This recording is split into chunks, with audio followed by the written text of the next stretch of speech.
او سمه لار راته ښودلې، خوراک او څښاک راکوي، چې ناروغ شم جوړوي مې، او امید لرم چې د قیامت په ورځ راته ګناهونه وبخي. نو سړی ترې غلی روان شو او له ځان سره وویل ما پر الله ایمان راوړی، چا چې پر الله ځان وسپاره الله به کافي شي.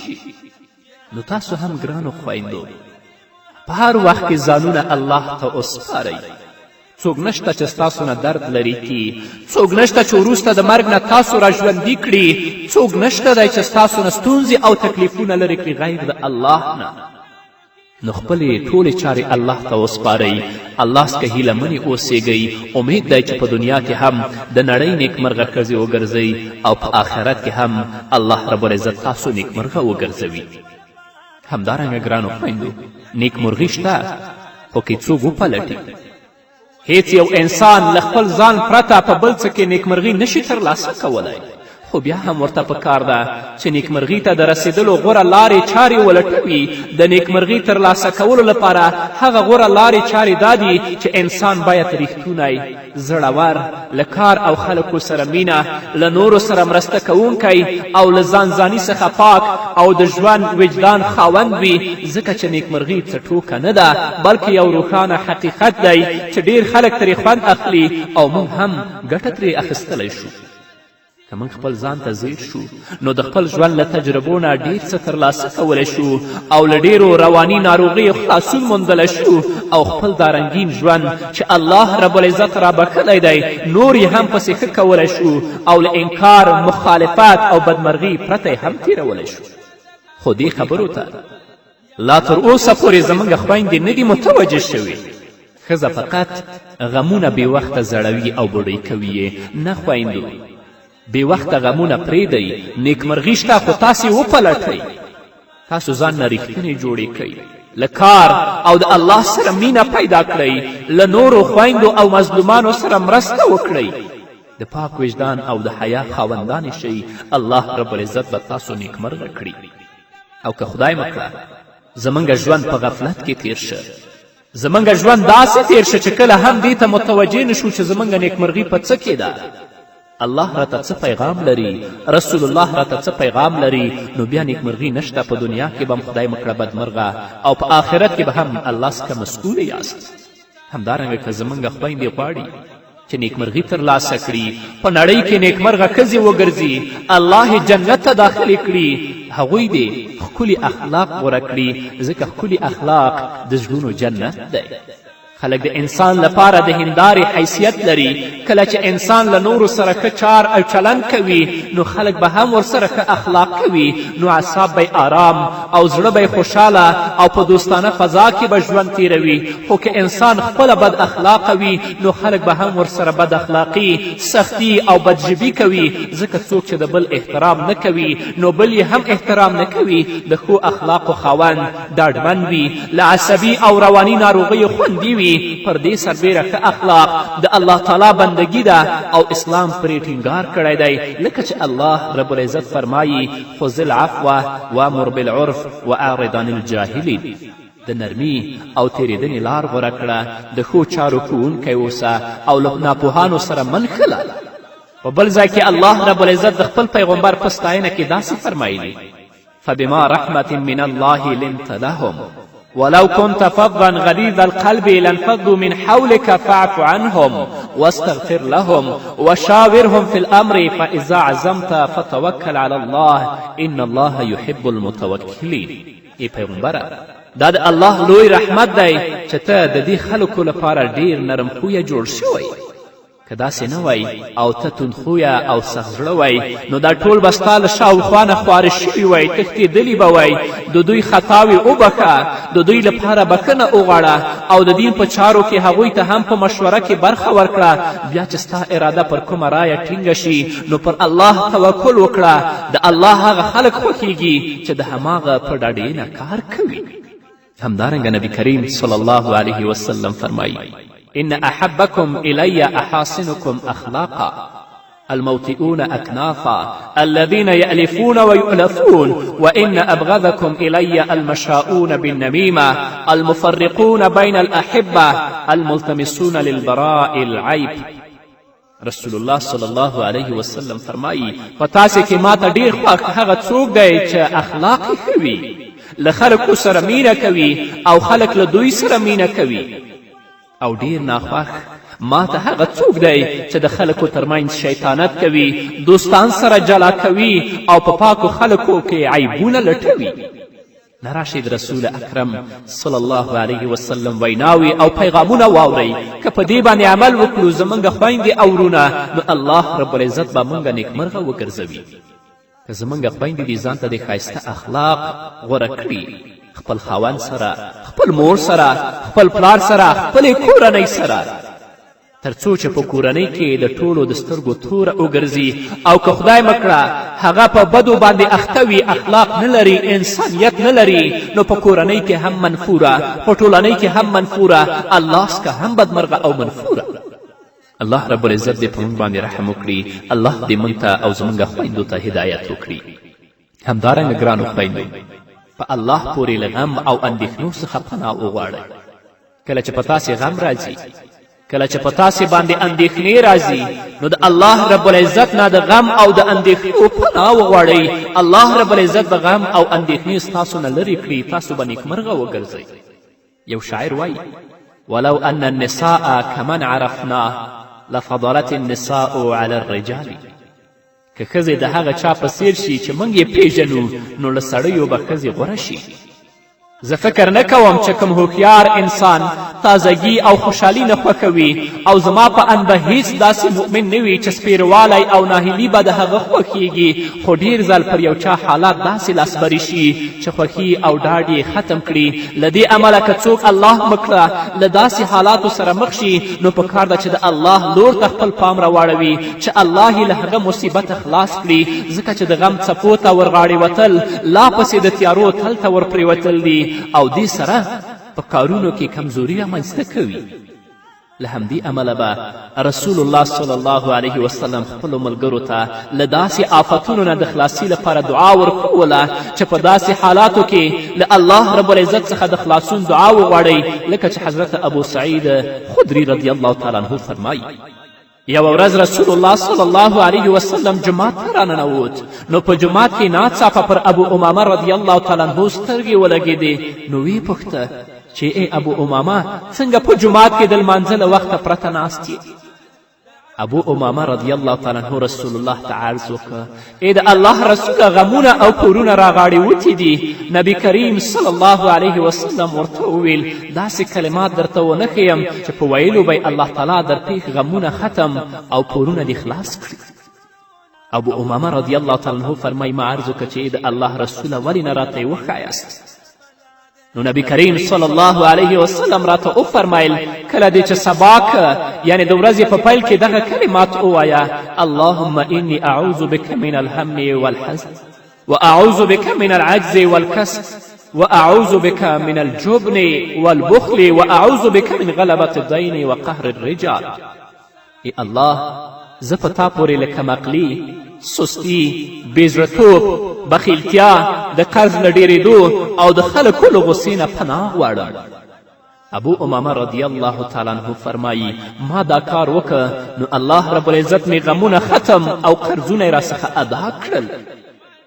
نو تاسو هم ګرانو خویندو او ګرانو ورونو، کله چې په تاسو باندې اندېښنې راځي، کله چې په تاسو باندې غمونه راځي، ځانونه الله رب العزت ته وسپارئ. هغه الله دی چې له ستاسو نه به غمونه، هغه الله دی چې له تاسو نه به اندېښنې لرې کوي. او دا دعا چې رسول اکرم صلی الله علیه وسلم موږ ته راښودلې ده، دا تاسو خپل ورد او ذکر وګرځوئ. هیله ده چې الله رب العزت تاسو نیکمرغه وګرځوي.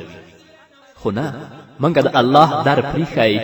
د رسول الله صلی الله علیه وسلم درم پریښی، د بنده دروازو ته ولاړو، د خپل د مشکل حل موږ د دیو نه غواړو. حتی چې کله په موږ باندې کومه ستونزه او تکلیف راشي، د خپل عقیدې ته دومره هم متوجه نه یو چې هندو او کافر ته کینو، هغه ته وایي چې موږ باندې دا مشکلات دي، څه تعویض راته وکړه. حال دا چې هغه نه ستا په دین باندې، نه ستا په الله باندې، نه ستا په کتاب باندې او نه ستا په پیغمبر باندې عقیده لري. نه راشه غمونه او اندېښنې او حاجت دې الله سره شریک کړه. ډیر په اخلاص او په صداقت باندې اودس وکړه راشه الله ته ودرېږه خپل راز و نیاز الله سره شریک کړه د خپل د مشکل حل د الله رب العزت نه وغواړه هیله ده چې الله رب العزت دې مشکل حل کړي ځکه هغه رب دی چې دا مشکل یې په تا باندې راوستی او هغه ذات دی چې دا مشکل به ستا نه لرې کوي بل څوک یې نشي لرې کولی په ځانګړې توګه دې زموږ خویندې دې مسایلو ته متوجه وي چیرته چې تعویزګر او جادوګر دی د دوی نه خلاص نه دی چیرته چې زیارت دی دوی ور روانې دي نه راشئ الله سره خپل رازونه شریک کړئ الله به ستاسو مشکل حلوي بل څوک یې نشي حلولی غمونه مه کوئ ځکه د معدې زخم له هغه شیانو څخه نه جوړیږي چې تی خوري بلکې له هغه شیانو جوړیږي چې تا خوري غمونه او اندېښنې تا خوري که تا د دې ستونزو حل الله رب العزت سره شریک نه کړه نو تا ته به د معدې زخم پیدا شي او کوم نعمتونه چې الله درکړي په هغه باندې شاکره شه وما بکم من نعمت فمن الله پر تاسې ټول نعمتونه د الله له لورې دي نو د الله رب العزت شکر ادا کړه چې الله رب العزت دې په دنیا کې نیکمرغه وګرځوي الله رب العزت دې زموږ ورونو او خویندو ته د اسلامي اعمالو توفیق ورکړي تر څو چې الله رب العزت موږ په دنیا او په آخرت کې نیکمرغه وګرځوي نور به م واورو خو د یوې دمې نه وروسته اورېدونکو بیا هم زموږ سلامونه او نیکې هیلې ومنئ په دې هیله چې تر ډېره مه تاسو زموږ ملتیا کړې وي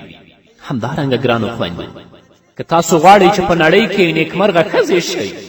نو په سختیو کې په ستونزو کې صبر وکړئ الله رب العزت ته متوجه شئ لفاطمة الزهرا رضی الله تعالی عنها څخه نقل دی چې دې به ډېرې ورځې په لږه تېرولې یوه ورځ خاوند یعنی حضرت علی کرم الله وجهو دا ولیده چې رنګ یې تک زیړ او اوښتی نو خاوند یې وپوښته فاطمې دا په تا څه شوي دي چې داسې ژیړه او اوښتې فاطمة الزهرا رضی الله تعالی عنها خپل خاوند ته فرمایي له تېرو 3 ورځو راهیسې په کور کې د خوراک څه نشته نو لږې داسې کړی یم علي کرم الله وجهو فاطمة الزهرا ته فرمایي ما ته دې ولې نه ویل فاطمة الزهرا رضی الله تعالی عنها حضرت علی کرم الله وجهو ته فرمایي ما ته مې پلار یعنی محمد رسول الله صلی الله علیه وسلم د واده په شپه ویلي و که علي کور ته څه راوړل نو خوره او که را نه وړل نو ترې غواړئ مه ډېرې ښځې داسې دي چې د خپلو خاوندانو د جیبونو په تشولو کې ډېر مهارت لري او ځینې خو لا داسې وي چې بالکل د خاوند په جیب کې یوه روپۍ هم نشي زغملی یعنې چې څه ورسره وویني نو غواړي چې له جیبه یې ورته وباسي نو په باریکه وخت کې په کور کې ځان ناروغه کړي او تر هغې نه غلې کیږي چې د خاوند جیب یې تش کړی نه وي او دا منل شوې خبره ده که یو ځل سړي غاړه کیښوده نو بیا د تل لپاره بیرغ نه پورته کیږي او د تل لپاره د بدبختي وزرې پرې خورېږي کیدای شي چې بدبختي پرې تر ډیر ځنډ وروسته راستنه شي او کله دغه بدبختي د خپل منځي اختلاف بڼه هم غوره کولی شي او چې کله د خپل منځي تاوتریخوالي بڼه غوره کړي نو بیا یې خاوند د هغه بانډکي شاعر چې هغه خپله ښځه پس له ډیرو سختیو طلاقه کړې وه او شعر وایي تعنت امامة بالطلاق ونجوت من غل الوثاق بانت فلم يألم لها قلبي ولم تدمع مآقي ودواء ما لا تشتهي النفس تعجيل الفراق والعيش ليس يطيب بين اثنين في غير اتفاق شاعر فرمایی امامه می په طلاق وویشته او ځان می له مضبوطې کړۍ څخه خلاص که هغه چې له ما څخه جلا شوه نو زړه مې پرې هیڅ دردمن نشو او نه مې پرې سترګو اوښکې تویې کړې او د هر هغه شي روغتیا چې زړه یې نه غواړي ژر جلا کېدل دي او د 2 کسانو ترمنځ ژوند له اتفاق پرته نه ښه کیږي ګرانو خویندو ژوند خو هسې هم ډېر لنډ دی نو موږ یې ولې ښه پسې را لنډ کړو لکه یو شاعر فرمایي دا ژوند خو زموږ کم د محبت لپاره هم دی حیران یم چې نفرت ته وزګارېږي خلک څنګه نه په سختیو کې ته د الله رب العزت نه صبر وغواړه د فاطمة الزهرا رضی الله تعالی عنها ژوند ته وګوره چې هغې مبارکې د خپله ژوند څنګه تیر کړی او د خپل پلار خبره یې څنګه په خپل غوږ کې نیولې ده د خاوند په فقر د خاوند په پتنګستي باندې راضي اوسه هغه څه د خپل خاوند نه غواړه چې هغه یې توان لري هغه څه د هغه نه مه غواړه چې غریب یې توان نه لري ډېرې خویندې داسې شته چې خاوند مجبور کي یو کار ته که د خاوند په وس کې وي او که نه وي دا ښځې بدمرغه دي دا ښځې لعنتي دي که غواړې چې نیکمرغه شي نو راشه د رسول الله وینا واوره د فاطمة الزهرا رضی الله تعالی عنها د ژوند نه عبرت واخله جنتي ښځه څوک ده چې هغه د الله رب العزت په ورکړه باندې راضي وي د الله په تقدیر او د الله په پریکړه باندې راضي وي په سختیو او په مصیبتونو کې صبر کوي تل لپاره د خپل رب رضا غواړي عطا بن ابي رباح رحمه الله د حضرت عبدالله ابن عباس رضی الله تعالی عنه له خولې نه وایي هغه راته وویل چې یوه جنتي ښځه در ونه ښیم عطا بن ابي رباح فرمایي ما عرض وکړه چې ولې نه هغه راته وویل چې دغه توره ښځه وینې دغه ښځه نبي کریم صلی الله علیه وسلم ته راغله او رسول الله ته وویل چې پر ما هره ورځ میرګي راځي راغورځېږم او چې میرګي را باندې راشي نو بیا خپل کالي شلوم او ځان بې ستره کوم ته له الله تعالی څخه زما لپاره سوال وکړه نبي کریم صلی الله علیه وسلم ورته وفرمیل ستا خوښه که صبر پرې کولی شي نو الله به د دغه صبر په بدله کې جنت درکړي او که صبر پرې نشي کولی نو هم خوښه دې ده زه به الله ته دعا وکړم روغه به دې کړي هغې ښځې وویل چې پر دې ناروغي صبر کولی شم خو فقط له بې پرده کېدو نه د خلاصون دعا راته وکړه چې بې پردې نه شم که میرګي را باندې راځي خیر دی خو چې ځان نه بې ستره کوم نو نبي کریم صلی الله علیه وسلم د هغې لپاره دغه دعا وغوښته بیا به چې پې میرګي راغلل نو خپل کالي به یې نش کول هغې په مرض باندې په سختي باندې صبر وکړه الله رب العزت هغې ښځې ته جنت ورکړه دغه مؤمنې او پرهیزګارې ښځې په دې فاني دنیا کې پر مصیبت ځکه صبر ته چمتو شوه چې د صبر په مقابل کې الله تعالی ورته جنت ورکړي او دغه سودا یې وګټله نو جنتي شوه خو دا خبره یې بده وګڼله چې عورت یې ښکاره شي او خلک ورته وګوري ځکه دا کار له مسلمانې پرهیزګارې او پاکې ښځې سره نه ښایي نو موږ به دې بربنډو او لغړو ښځو ته څه وایو چې د خپلې ښکلا د ښکاره کولو په لړ کې ډېرې هلې ځلې کوي او د حیا برقې لا پخوا له سره غورځولې دي نو دا ښځې بدبخته دي چې د حیا برقې د خپل سر نه غورځوي دنیوي عیش و عشرت غوره کوي الله هېروي دا بدمرغه دي دا لعنتي دي هغه مسلمانه ښځه په سخت نه سخت مرض باندې صبر کوي او د الله رب العزت نه جنت غواړي خو صرف رسول الله صلی الله علیه وسلم ته دا وایي یا رسول الله دا مرض دې په ما باندې وي خو چې کله په ما باندې راځي دا دعا راته وکړه چې د خپل بدن جامې ونشر کوم چې بې ستره نشم دغه مؤمنه او پرهیزګاره ښځه په دې فاني دنیا کې پر مصیبت ځکه صبر ته چمتو شوه چې د صبر په مقابل کې الله رب العزت ورته جنت ورکړي او دغه سودا یې وګټله نو جنتي شوه خو دا خبره یې بده وګڼله چې عورت یې ښکاره شي او خلک ورته وګوري ځکه دا کار له مسلمانې پرهیزګارې او پاکې ښځې سره نه ښایي نو تاسو هم ګرانو خویندو که غواړئ چې جنتي شئ په سختیو باندې صبر وکړئ د خپل حیا او پرده وساتئ د خپله جامه هغه جامه جوړه کړئ چې الله درته ویلي د الله رسول درته ویلي دي هغسې جامه ما غوندئ چې رسول الله صلی الله علیه وسلم او الله رب العزت په تاسو باندې لعنت ووایي ځکه رسول الله صلی الله علیه وسلم فرمایي ځینې ښځې داسې دي چې هغوی وایي موږ جامه اغوستې لیکن په اصل کې هغه لوڅې او بربنډې دي ځکه هغه جامه چې مسلمانې ښځې سره ښایي هغه یې نه ده اغوستې هغه لباس چې مسلمانې ښځې ته الله او د الله رسول ویلی هغه یې نه دی اغوستی رسول الله صلی الله علیه وسلم فرمایي چې داسې ښځې به جنت هم داخل نشي او د جنت بوی به هم د دې پوزې ته ونه رسیږي دوی به د جهنم په قعر او په بیخ کې پرتې وي نه ګرانې خورې په خپل لاس باندې خپل ځان مه بدبخته کوه په خپل لاس باندې د خپل ځان د جهنم خاشاک او لرګي مه جوړوه راشه د الله پیغام واوره راشه د رسول الله لارښوونو ته غوږ شه ځان نه نیکمرغه او ځان نه جنتي ښځه جوړه کړه چې ژوند دې په دنیا کې هم خوشحاله او په آخرت کې هم خوشحاله الله رب العزت دې زموږ ټوله خویندې نیکمرغه وګرځوي نو قدرمنو اورېدونکو دا به زموږ د نن ورځې خپرونه چې ستاسو درانه حضور ته وړاندې شوه تر بلې خپرونې پورې چې زه بیا هم ستاسو درانه حضور ته راځم تاسو ټول په پاک رب سپارم پاتې ژوندم نیکمرغه ښاد بریالي او کامیاب اوسه وصلې او د فرعون ښځه په تاریخ کې لومړی ښځه وه چې خپل سر یې د الله رب العزت له توحیده زار که سره له دې چې په دنګو او ښکلو ماڼیو کې ښه د مزې ژوند کوه خو په زړه کې ایماني رڼا غځونې وکړي او ایمان د خپل کافر خاوند مقابلې ته اړ کړه او د عیش و عشرت ژوند ته یې د توحید په مقابله کې هیڅ ارزښت ورنه که په دې لړ کې هر ډول سختیو ته په ښه ټنډه هرکلی ووایه همدا لامل و چې الله رب العزت په قرآن کریم کې یادونه وکړه او د ټول انسانیت لپاره د مسلمانې بیلګه وګرځوله او د ښځو هغه عذر پې ختم که چې د قیامت په ورځ به ووایي چې الله زما خاوند زه دینداري ته نه پرېښودم هغه ظالم و نو الله به ورته ووایي چې آیا ستا خاوند تر فرعون ډیر ظالم و او پر تا تر آسیې هم ډیر تیری کوه الله رب العزت د فرعون د ښځې په اړه فرمایي وضرب الله مثلا للذین آمنوا امرأة فرعون إذ قالت ربي ابن لي عندك بيتا في الجنة ونجني من فرعون وعمله ونجني من القوم الظالمين او د مؤمنانو په باب الله رب العزت د فرعون د ښځې مثال وړاندې کوي کله چې هغې دعا وکړه چې ای زما ربه زما لپاره له خپل ځان سره په جنت کې یو کور جوړ کړه او ما د فرعون او د هغه له عمل نه وژغوره او له ظالم قوم نه ما ته نجات راکړه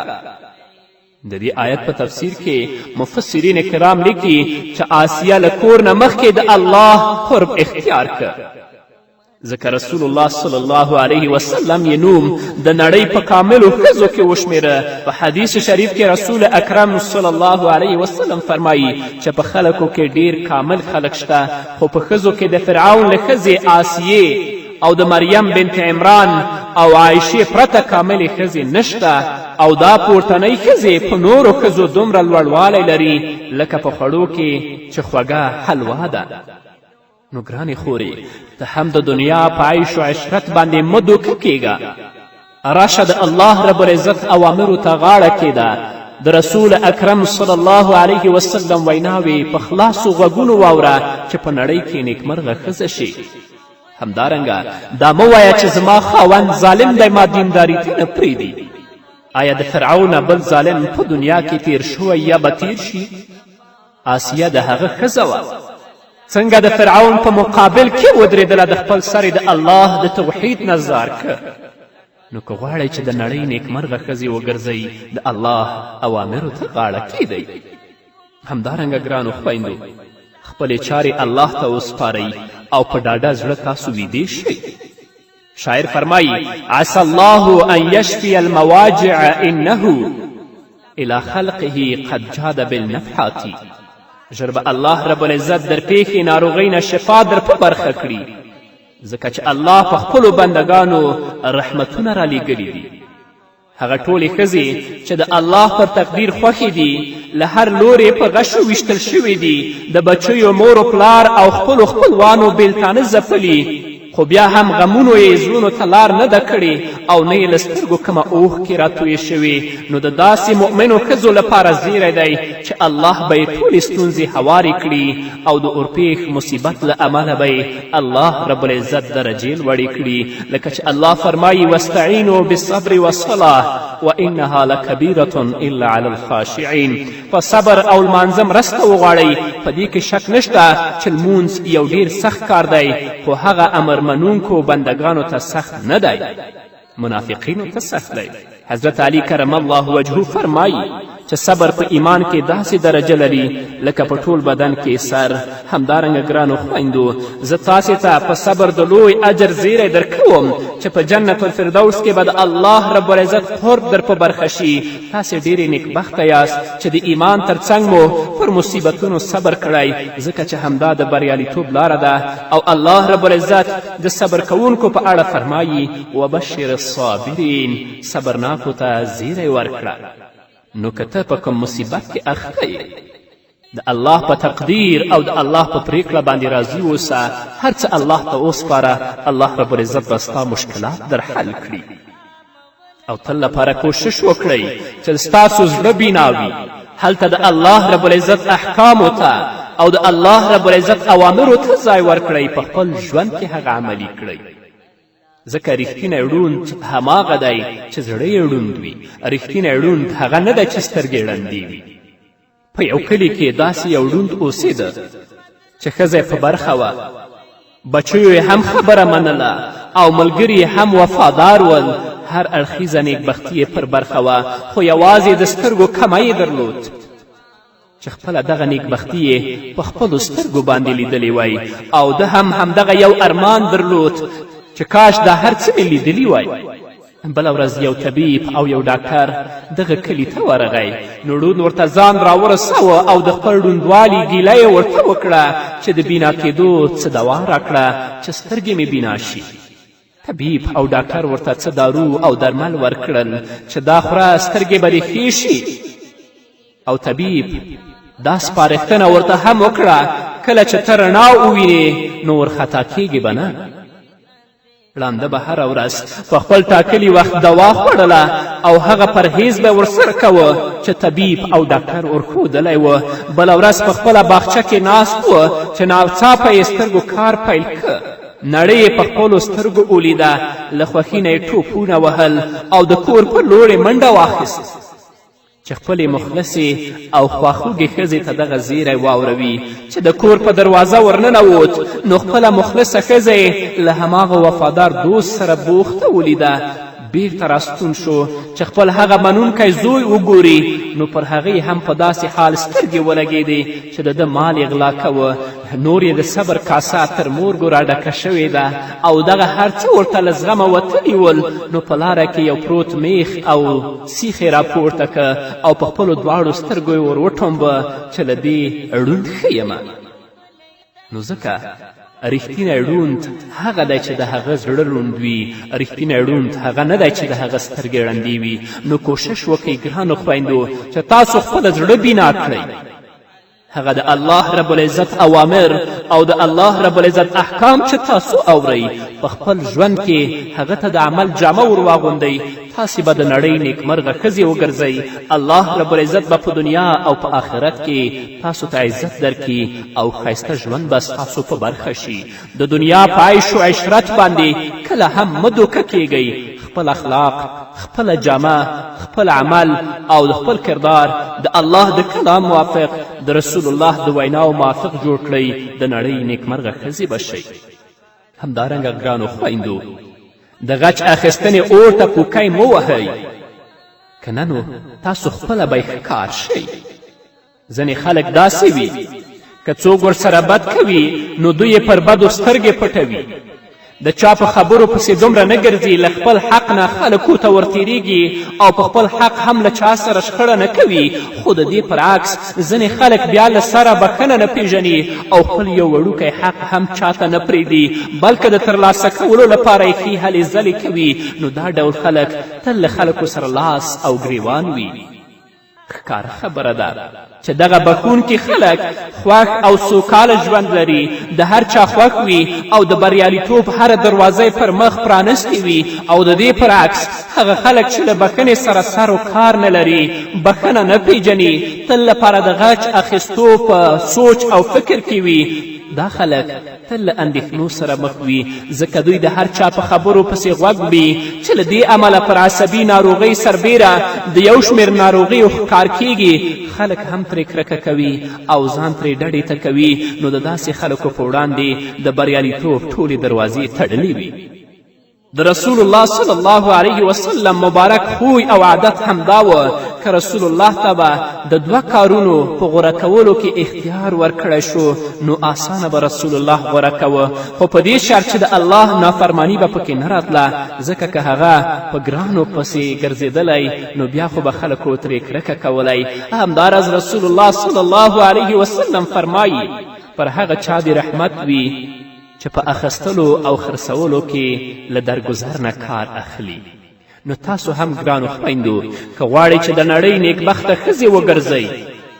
د انتقام او د غچ لاس مه پورته کوئ. که تاسو سره څوک بد کوي تیزه خبره درته کوي تاسو د صبر نه او د درګذشت نه کار اخلئ الله به تا ته عزت درکړي الله به تا ته سکون درکړي او په مقابل کې چې څوک تا سره بد کوي الله به هغه د مصیبتونو او کړاوونو سره مخ کړي او تل به په مصیبتونو کې ګرفتار وي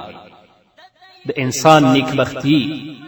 د انسان عزت هغه په ایمان او په اسلام کې ده تاسو کفري نړۍ ته وګورئ هغه د بدمرغي کار ده هغه نیکمرغه نه دي شاعر فرمایي ولو جاز الخلود خلقت فردا ولكن ليس للدنیا خلود که نړۍ تلپاتې کور وای نو ما به پکې یوازې اوسېدل خوښ کړي وای خو نړۍ تلپاتې کور نه دی نو که تاسو هم غواړئ ګرانو او پتمنو خویندو چې په دنیا کې نیکمرغه اوسئ د الله اوامرو او د الله رب العزت احکامو ته غاړه کیدئ تاسو یو وارې د الله رب العزت کلام خلاص کړئ چې د الله کلام تاسو خویندو ته څه پیغام لري تاسو یو وارې د رسول اکرم صلی الله علیه وسلم احادیث مطالعه کړئ چې رسول الله صلی الله علیه وسلم پتمنو خویندو ته څه پیغام لري ځکه نیکمرغي او عزت په اسلام کې دی کفري نړۍ د بدمرغي ښکار ده ځکه هغو د الله د اوامرو او د الله د احکامو نه سرغړونه کړې د الله پیغام او د رسول الله پیغام یې نه دی اورېدلی راشئ ګرانو خویندو د دنیا په مادیاتو باندې مه دوکه کیږئ څه چې الله درته وایي هغه ومنئ څه چې د الله رسول درته وایي هغه ومنئ خپل اخلاق خپل کردار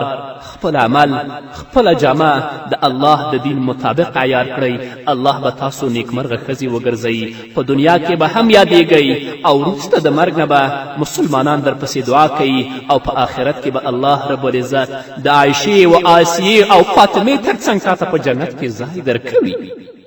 او که خدای مکړه تاسو د دنیا مادیاتو او عیش و عشرت دوکه کړئ اخلاق هم اسلامي نه ول اعمال هم اسلامي نه ول جامه هم اسلامي جامه نه وه بلکې د کفر جامه وه نو په دنیا کې به هم ذلیله یاستئ او په آخرت کې به هم الله څخه مسئوله یاستئ الله به د خپلو بدو اعمالو د څکلو لپاره تاسو جهنم ته لیږي نه راشئ چې اوس نه الله ته منقاد شو تر څو چې الله موږ په دنیا او په آخرت کې نیکمرغه وګرځوي په همدې هیله نور به مو اورو قدرمن اورېدونکو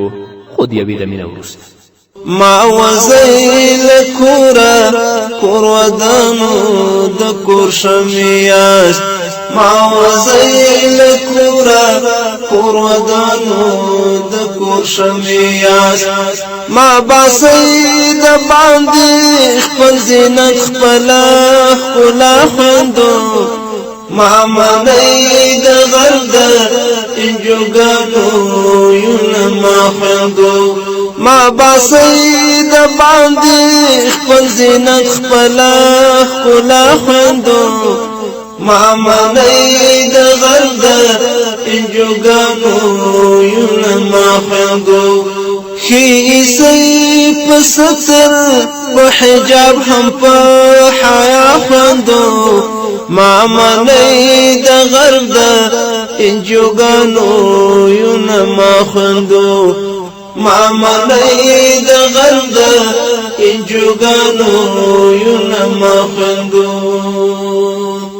قدرمنو اورېدونکو بیا هم زموږ سلامونه او نیکې هیلې ومنئ زموږ د خویندو اخلاق باید د عایشې او د فاطمې رضی الله عنهما د اخلاقو په شان وي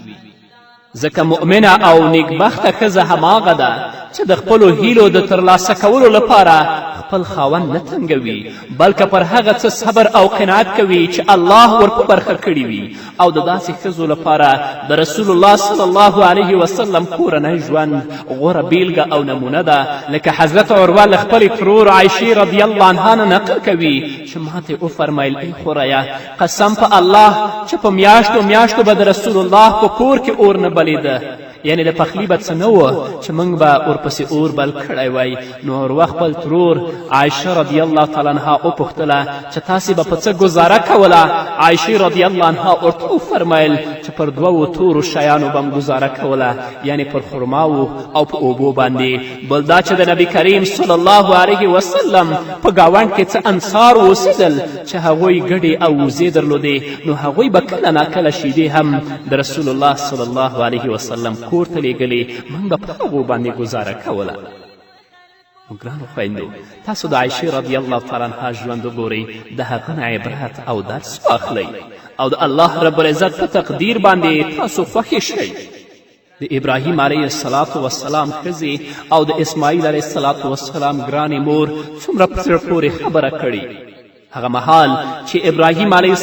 السلام خپله پاکلمنه ښځه هاجره بیبي له خپل ماشوم زوی اسماعیل سره په داسې شاړه دښته کې پرېښوده چې نه د خوراک او نه د څښاک د توکو څه درک و او نه پکې د سر سوری و ان تر دې چې د سوري لپاره پکې ونه هم نه وه کله چې ابراهیم خپله ښځه او د غېږې زوی په دغه شاړه کې پرېښودل او ترې روان شو نو هاجرې بیبي ورپسې ورمنډې کړې چې موږ په داسې شاړه کې ولې پرېږدې او چاته هم پرېږدې ابراهیم پسې مخ هم ور وانړوه او خپل مزل جاري وساته لنډه دا چې هاجره بیبي وپوهېده چې ابراهیم ته د الله له لورې امر شوی دی نو ابراهیم یې وپوښته چې آیا الله درته داسې امر کړی ابراهیم د سر په ښورولو د هو ځواب ورکه نو هاجرې بیبي وویل که دا د الله امر وي نو زموږ قبول دی او هغه به موږ نه ضایع کوي په رښتیا چې الله خپل بندگان کله هم نه ضایع کوي او تاسې څه فکر کوئ چې الله هغه کس او هغې ښځې ته د هغه د زوی غوره بدله ورنه کړه تاسو د کهف صورت ولولئ هلته الله فرمایي واما الغلام فکان ابواه مؤمنین فخشینا ان یرهقهما طغیانا وکفرا فارادنا ان یبدلهما ربهما خیرا منه زکاة واقرب رحما د دغه هلک معامله دا وه چې مور و پلار مؤمنان ول له موږ سره دا اندېښنه وه چې دغه هلک به په خپلې سرکشي او کفر سره هغوی تنګ کړي له دې امله موږ وغوښتل چې د هغوی رب د دغه هلک په بدل کې مور و پلار ته داسې اولاد ورکړي چې په خپلو اخلاقو کې هم له ده نه ښه وي او له هغه نه د صلې رحمي تمه هم زیاته وي نو تاسو هم ګرانو خویندو څه چې الله درکړي په هغه باندې راضي شئ د الله په تقدیر او د الله په پریکړه باندې خپله رضا او خوښي ظاهره کړئ چې تاسې الله رب العزت د نړۍ نیکمرغه ښځې وګرځوي او که خدای مکړه د الله په ورکړه او د الله په تقدیر باندې موږ او تاسو راضي نه شو الله به م رانه خفه وي او کله به نیکمرغه هم ونه ګرځو همدارنګه ګرانو خویندو پر دنیوي شیانو مه خواشینې کیږئ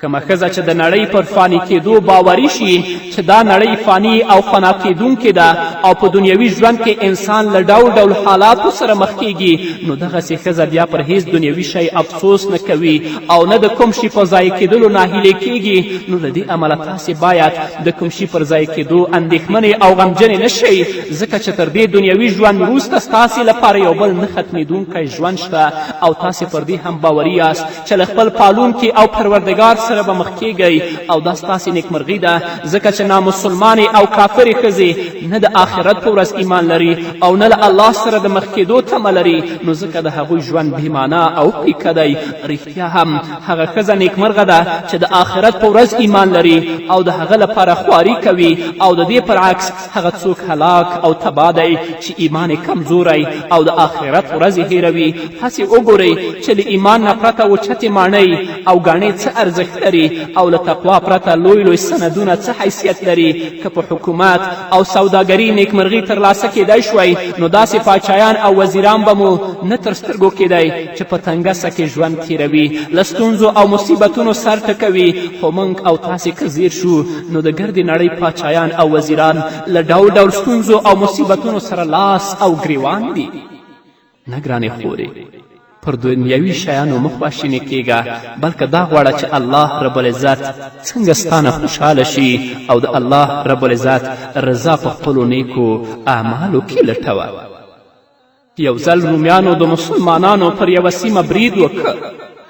څه مسلمانې ښځې بندي بوتلې کله چې منصور بن عمار خبر شه نو د هارون رشید دربار ته ورغی چې خلک جهاد ته چمتو کړي په دې لړ کې د غونډې له ګډونوالو نه یوه پرده پوښه ښځه راپاڅېده او یوه کڅوړه او یو لیک منصور بن عمار ته وړاندې که منصور چې لیک پرانیست پکې لیکل شوي و چې زه یوه عربه ښځه یم او د مسلمانو خویندو له بندیتوب نه خبره شوې یم په دغه کڅوړه کې ما خپلې پرې کړې کوڅۍ او د سر چونټه اچولې کیدای شي غازیان د اسونو د قیزو لپاره وکاروي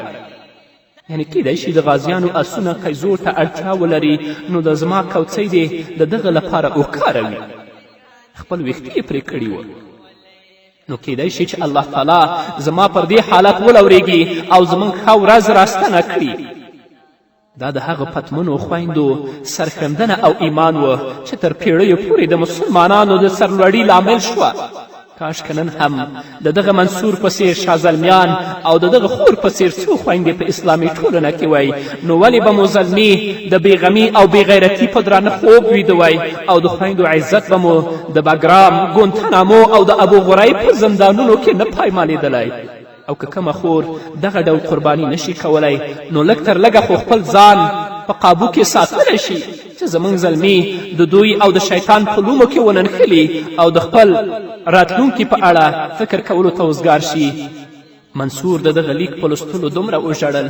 چې د غونډې ګډونوال یې هم له ځان سره وژړول. هارون رشید چې د ګډونوالو احساسات ولیدل نو راپاڅېده او د جهاد اعلان یې وکړه او خپله هم د غازیانو په لښکر کې غزا ته روان شه. نو الله مسلمانانو ته بریا هم ور په برخه کړه. نو ګرانې خورې راشه د دې خور سیرت مطالعه کړه، د دې نه پند واخله. که داسې نشې کولی فساد خو پرېږده. شاعر وایي تاسې که لیدلې په پرده کې وي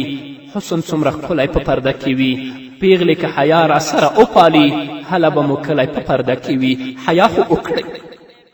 که حیا مو کړه نو د نړۍ نیکمرغه ښځې به شئ. په همدې هیله قدرمنو اورېدونکو دا به زموږ د نن ورځې خپرونه. ځانونه له ګناهونو وساتئ ځکه ګناه د ټولو اندېښنو جړله ده او په ځانګړي ډول له هغو ګناهونو نه ځانونه وساتئ چې د ښځو ډیره برخه پکې ښکیلوي لکه په بده سترګه نورو ته کتل، له کوره بهر خپل ډول او سنګار ښکاره کول، له نامحرمو او پردیو سره په یوازیتوب کې ناسته او ولاړه کول، په خپلو منځو کې لعنتونه ویل، یو بل ته پیغورونه او شکنځلې کول، غیبت کول، د خاوند نافرمانی کول، د خاوند ښېګړو ته په سپکه سترګه کتل او داسې نور ګناهونه چې اکثره ښځې په داسې ګناهونو کې ښکیل دي.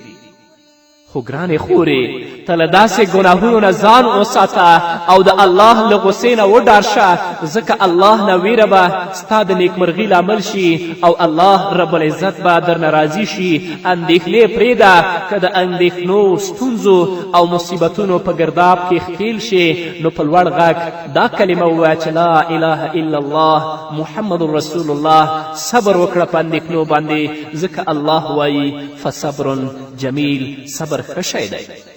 نو که غواړې چې د نړۍ نیکمرغه ښځه شي د الله اوامرو ته منقاده شه، د محمد رسول الله صلی الله علیه وسلم ارشادات او ویناوې په خلاصو غږونو واوره، ځان د ګناهونو نه بچ کړه. الله به تا د نړۍ نیکمرغه ښځه وګرځوي، تا ته به جنت درکړي. او که خدای مکړه نه خپلو اخلاقو ته متوجې، نه خپلو حقوقو ته متوجې، نه خپلې جامې ته، نه خپلو اعمالو او کړنو ته، نو ته به نیکمرغه ښځه نه بلکه په نړۍ کې به بیا بدمرغه ښځه الله دې موږ وساتي. ته په خپل روغتیا باندې او هغه څه چې الله رب العزت تا ته درکړي دي خوشحاله اوسه، د الله شکر وباسه. که نړۍ ته وکتل شي نو روغتونونه له ناروغانو ډک دي چې هغوی کې څوک د یوې او څوک د بلې پیښې ښکار شوي او څوک د زړه پر ناروغي اخته دي. همداراز بل لور ته زندانونه هم له خلکو ډک دي چې له دنیوي خوند نه بې برخې پاتې دي. که په نړۍ کې معذوره خلکو ته ګورې نو ډېر خلک د معذورتیا ښکار دي چې په خپلو استوګنځایونو کې هم ګرځېدی او راګرځېدی نشي. ځکه څوک په پښو شل دي، څوک په سترګو رانده دي او څوک لیوني دي، د عقل له نعمت څخه بې برخې دي. او په نړۍ کې داسې فقیران هم شته که په تن روغ دي نو په کنډوالو کې د بېوزلي شپې سبا کوي. څه فکر کوې ګرانې خورې؟ آیا په نړۍ کې به داسې ښځې نه وي چې په یوه پیښه کې ټول بچي له لاسه ورکړي وي؟ نن سبا خو بې شمېره داسې بیلګې شته په ځانګړې توګه زموږ او ستاسو په وطن کې. آیا څه فکر کوې چې ډېرې داسې زموږ او ستاسې خویندې به وي چې د سترګو او غوږونو د نعمت نه به هغوی محرومې وي، یا به لاس او پښې کار پرېښی وي، یا به لیونۍ شوي وي، یا به داسې بلې سختې ناروغي سره مخ شوي وي، سره له دې چې ته په ټولو اندامونو روغه جوړه ښه خوندور ژوند تیروي نو له دې امله ته باید په خپل ژوند د الله شکر ادا کړې او خپل ارزښتمن وخت په هغو چارو کې تیر نه کړې چې الله پرې خفه کیږي لکه د تلویزیون د ډرامو او د سریالونو او د کیبل په کتلو وخت بربادول او داسې چینلونو ته کتل چې انسان بدلمني او لغړتوب لور ته راکاږي او په زړونو کې غمونه او اندېښنې رازیږوي. خو له دې امله پکار ده چې خپل کور له تلویزیون او د داسې فاسدو څیزونو څخه پاک کړو ځکه دا هغه فتنه ده چې د ټولې نړۍ هغه پلید کلتور د انسان کور او ژوند ته راننه باسي. که څوک په تا باندې ظلم کوي تا ته بد او رد وایي ته صبر وکه.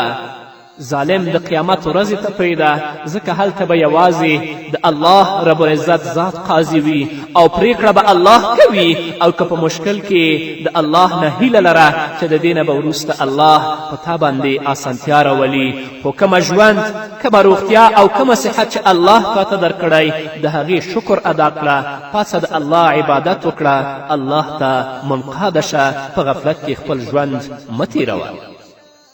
همدارنګه ګرانې خورې په دنیا کې د الله اوامرو ته غاړه کېږده. ځان ته په جنت کې ماڼۍ جوړې کړه. تاسې وګورئ چې څومره ولسونه له دې نړۍ نه تللي دي. آیا هغوی له ځان سره څه وړي دي؟ آیا هغوی له ځان سره دنګې او ښکلې ماڼۍ یوړې چې دوی پکې عیش و عشرت کوه؟ آیا هغوی له خپلو سرو او سپینو سره خک شوي او که نه له یو عادي کفن سره؟ نه، بلکې له مرګ سره یې خپلوانو له واره د تنه کالي هم ترې وویستل او په عادي کفن کې تر رانغښتو وروسته قبر ته ورښکته کړي دي. او بیا هغوی ټول په قبر کې له دې پوښتنې سره مخ دي چې ستا رب څوک دی، ستا دین څه دی او ستا پیغمبر څوک دی. نو په کار ده چې تاسې هم د هغې ورځې تیاری وکړئ او پر دنیوي شیانو مخه پکېږئ ځکه چې دا نړۍ ډیره بې ارزښته او فاني ده او له نیکو پرته هیڅ شی پایښت نه لري. لکه چې الله رب العزت فرمایي من عمل صالحا من ذکر او انثى وهو مؤمن فلنحینه حیاة طیبة ولنجزینهم اجرهم باحسن ما كانوا یعملون. هر څوک چې ښه عمل وکړي که هغه نارینه وي او که ښځینه وي په دې شرط چې مؤمن وي پر هغه به مونږ الله وایي په دنیا کې سپېڅلی ژوند تیر کړو او آخرت کې به دغسې خلکو ته د هغو اجر له ډېرو ښو عملونو سره سم ورکړو.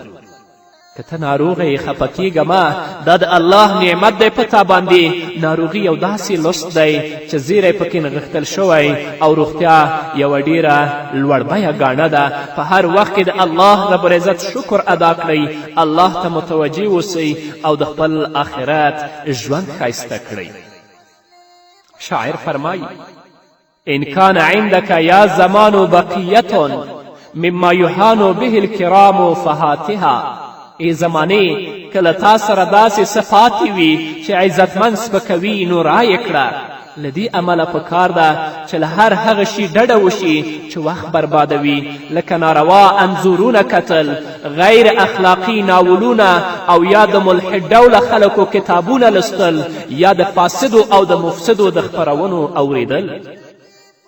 بلکې د دې پر ځای ګټورو شیانو ته پام پکار دی لکه دینی کتابونه او د اخلاقي ارزښتونو په ګاڼه سینګار اسلامي مجلې لوستل پکار دي چې دنیا او آخرت پرې ښکلی کیږي. ځکه د ځینې کتابونو په لوستلو د انسان په زړه کې شکونه راټوکیږي او دا د نامسلمانه ټولنو د هغو ناوړه کلتورونو اغیز دی چې نامسلمان هیوادونه یې رالیږي او له دې لارې په اسلامي هیوادونو کې د خپل ناوړه فکر د خپرولو هڅې کوي. لکه نن ورځ هغسې خپرونې هم شته دی چې زموږ خویندې او ورونه اخلاقي فساد لور ته متوجه کوي. نه خورې او وروره دا مه کوه، راشه د الله کلام پرانیزه هغه واوره او ویل وله، د محمد رسول الله مبارک سیرت پرانیزه هغه ولوله، په خپل ټول ژوند کې د هغه نه ګټه او عبرت واخله. په هر حال د غیب و کلیانې د الله په واک کې دي او هماغه ذات غمونه او اندېښنې پر خوښي بدلولی شي. او په دې لړ کې دا لاندینۍ دعا ډیره کارنده او ګټوره ده. رسول الله موږ ته راښیي اللهم انی اعوذ بک من الهم والحزن والعجز والکسل والبخل والجبن وذلع الدین وغلبة الرجال. ای الله زه په تا پورې له غم اندېښنو کمزوري لټي بخل بېزړهتوب او د پور له ډیروالي او د خلکو له غصې نه پناه غواړم که تاسې دا دعا ډیره غوښته نو انشاء الله چې ستاسې ټول غمونه او اندېښنې به ختم شي تل لپاره ځان د الله رب العزت په تسبیحاتو او په یاد کې مشغوله ساتئ په یوه ثانیه کې د تسبیحاتو زړي وکره په یوه دقیقه کې غوره فکر وکړه او په یو ساعت کې خپل کار بشپړ کړه غیر د الله نه څوک نشته چې دعا قبوله کړي لکه چې الله فرمایي امن یجیب المضطر اذا دعاه ویکشف السوء څوک دی چې د بېکاس بېوس دعا واوري کله چې هغه وبلي او څوک د هغه کړاو لرې کولی شي غیر د الله نه بل څوک نشته نو ته هم ګرانې خورې الله ته متوجه شه د الله په دین باندې ځان خبره کړه تر څو چې الله رب العزت تا د نړۍ نیکمرغه ښځه وګرځوي زه تاسو ته زیری درکوم چې الله رب العزت ستاسې لپاره ډیر غوره جنت او په هغې کې ډیر ښه نعمتونه تیار کړي دي لکه چې الله رب العزت په قرآن کریم کې فرمایي فاستجاب لهم ربهم انی لا اضیع عمل عامل منکم من ذکر او انثى د هغو رب ورته په ځواب کې فرمایي زه له تاسې نه د هیڅ یو عمل نه ضایع کوم که نارینه وي که ښځه کم نیک عملونه که ته په دنیا کې کوې خورې الله رب العزت به د هغې په بدل کې تا ته جنتونه درکوي الله رب العزت له ښځو سره هم د هغه نعمتونو ژمنه کړې ده لکه چې له سړیو او نارینهو سره کړې ده او ښځې هماغسې ستایلې دي لکه چې سړي یې ستایلې دي لکه په لاندیني آیت کې به تاسې واورئ چې الله رب العزت مؤمنې ښځې له مؤمنانو سړیو سره برابرې ذکر کړي لکه چې الله فرمایي ان المسلمین والمسلمات والمؤمنین والمؤمنات بېشکه مسلمان نارینه او مسلمانې ښځې مؤمنان نارینه او مؤمنې ښځې دا آیت ښکاره دلیل دی چې الله رب العزت په اجر و ثواب کې ښځو ته هم د سړیو هومره مرتبه ورکړي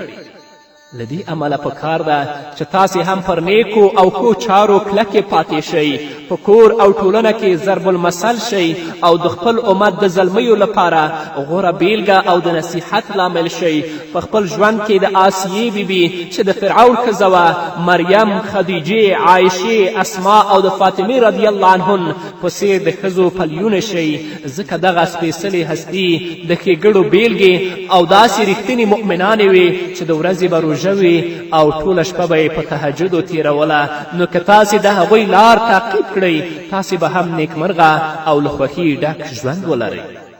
که ستاسو بچیان یتیمان وي یا ستاسو په کفالت کې نور یتیمان وي تاسو د هغو اوښکې پاکې کړئ په هغو ترحم او شفقت وکړئ د یتیم اوښکې پاکې کړه چې د الله خوښي او په جنت کې ځای ترلاسه کړي او الله ستا دعاګانې قبولې کړي